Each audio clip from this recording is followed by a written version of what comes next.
50 लाखापर्यंत नेण्याचं उद्दिष्ट हे त्या ठिकाणी आम्ही या सुवर्ण महोत्सवी वर्षाच्या निमित्ताने ठेवलेलं आहे। आणि आज मी असेल, मेघनाताई असतील, सचिव महोदय असतील,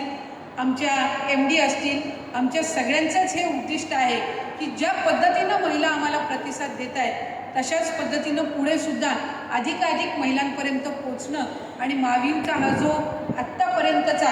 आमच्या सगळ्यांचाच हा कौटुंबिक विस्तार आहे हा अधिकाधिक वाढवून या कुटुंबामध्ये किमान 50 लाख महिलांना सहभागी करून घेण्याचं एक उद्दिष्ट आम्ही ठेवलेलं आहे। मला खात्री आहे की आपल्या सर्वांची मुलाची साथ अशाच पद्धतीनं त्या निमित्ताने मिळेल। आज राज्याचे मुख्यमंत्री देवेंद्रजी फडणवीस साहेब, उपमुख्यमंत्री शिंदे साहेब आणि अजितदादा जरी आज या ठिकाणी आलेले नसले तरीही मंत्रिमंडळाच्या बैठकीमुळे त्यांना येता आलं नाही। मला सर्व माता भगिनींना सुद्धा जे या ठिकाणी उपस्थित आहेत त्या सगळ्यांचे मला आभार मानायचे, कारण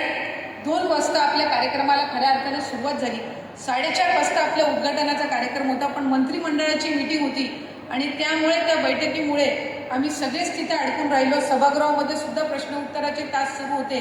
पण मंत्रिमंडळाची बैठक शेवटच्या याच्यातच असताना मी आणि गणेश नाईक साहेब आम्ही निघालो। मेघनाताईंना सुद्धा सभागृहामध्ये त्यांच्या इतर विभागांची उत्तरं द्यायची होती, ते अडकून आम्ही सगळे आलो आणि येताना थोडा विलंब झाला, नाहीतर नाईक साहेब खरंच सुरुवातीला आपण आला असतात। आम्ही ज्या वेळेला 3, 3:30, 4 वाजताचे फोटो बघितले त्यावेळेला हा संपूर्ण परिसर भरलेला होता आणि खुर्च्यासुद्धा पुरत नव्हत्या, पण एका महिलेचं आपण किती कौतुक करावं तितकं कमी आहे की त्या आर्थिकरित्या सक्षम पण होत असतात, पण ते